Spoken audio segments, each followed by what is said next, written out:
my channel. Today in Colorlytical, we are gonna talk and start talking about how to solve shame. Well, it's pretty easy to say it, but it's difficult to do it. For example, shame, you have to expose it, share it, open yourself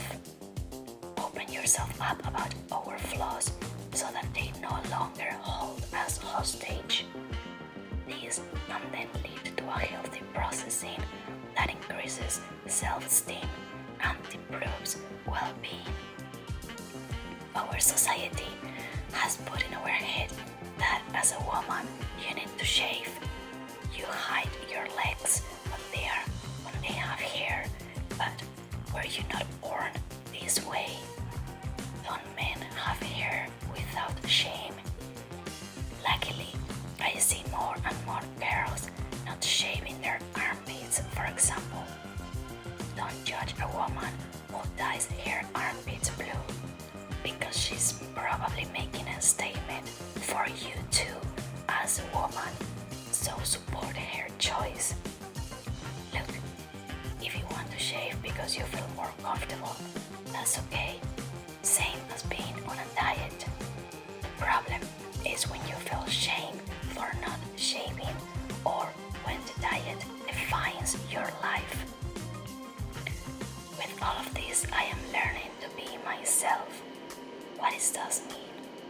Society and generally family standards teach you how to be a good person, how to blend with society, how to not be too loud, but not too emotional, but not to yourself.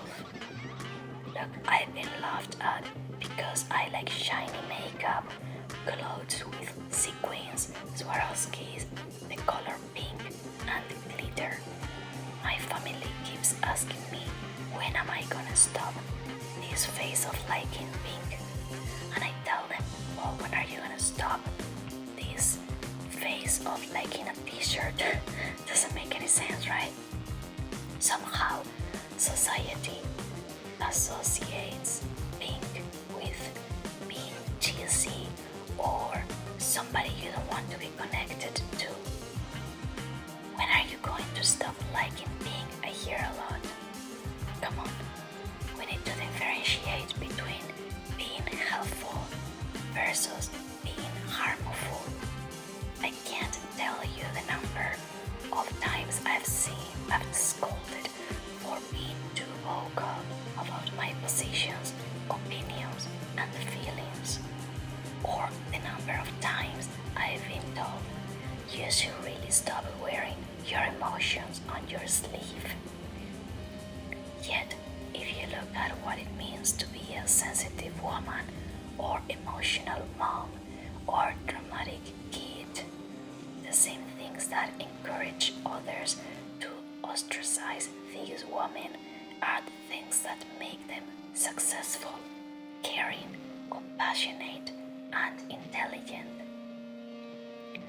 How about when someone shows you a dress they like, instead of immediately stating your opinion and letting the other person know how horrendous that clothing item is? How about instead just say, oh, if you like it, that's all it matters, you will look great on it.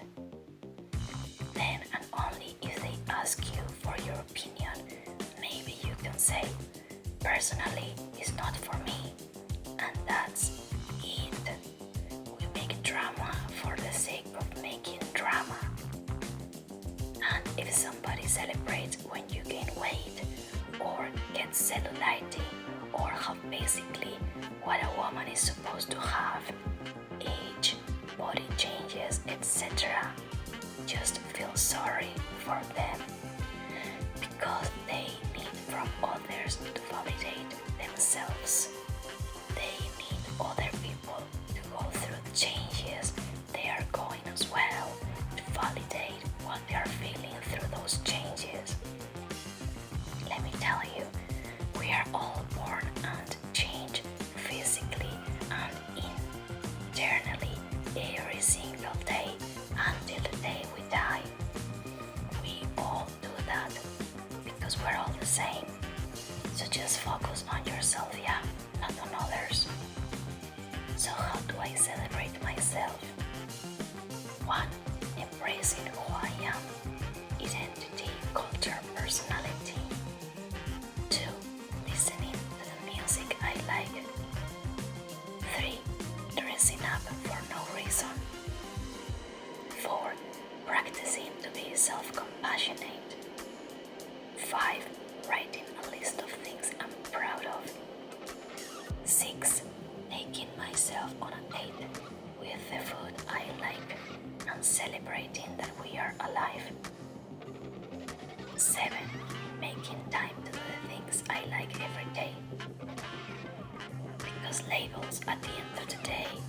just what you let them be on yourself.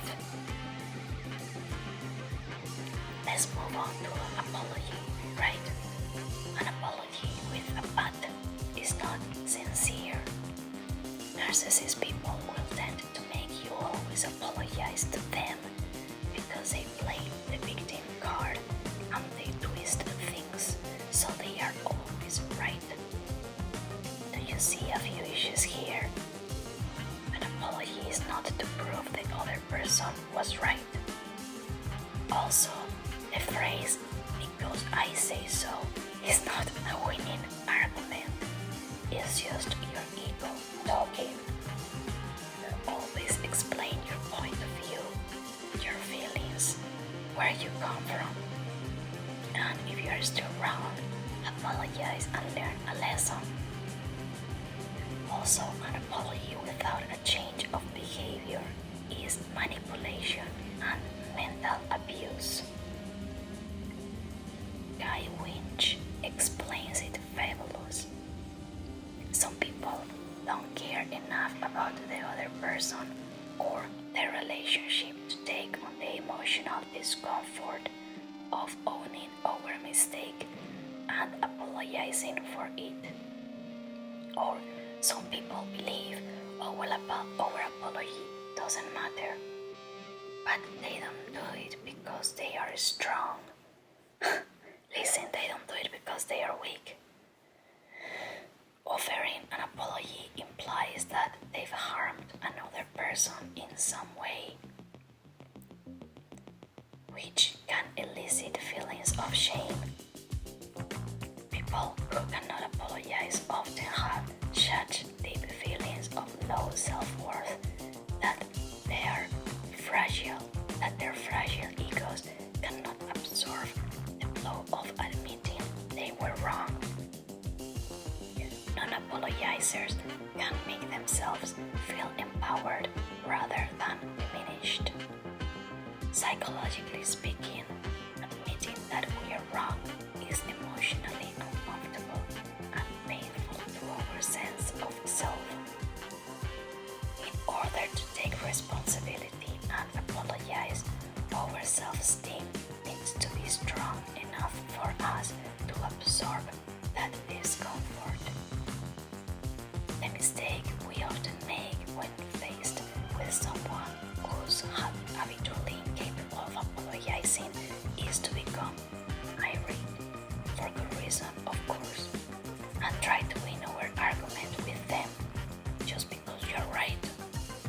But the sad and frustrating reality is that we can never win, even if we demonstrated that they were wrong in stark, inarguable facts. They will either deny those inarguable facts or pivot to a personal attack by saying something like, "Why did you always make things difficult and unpleasant?" Growing up, I hated apologizing because I will say why this hurt me or why that wasn't okay, and I will have to apologize for feeling that way.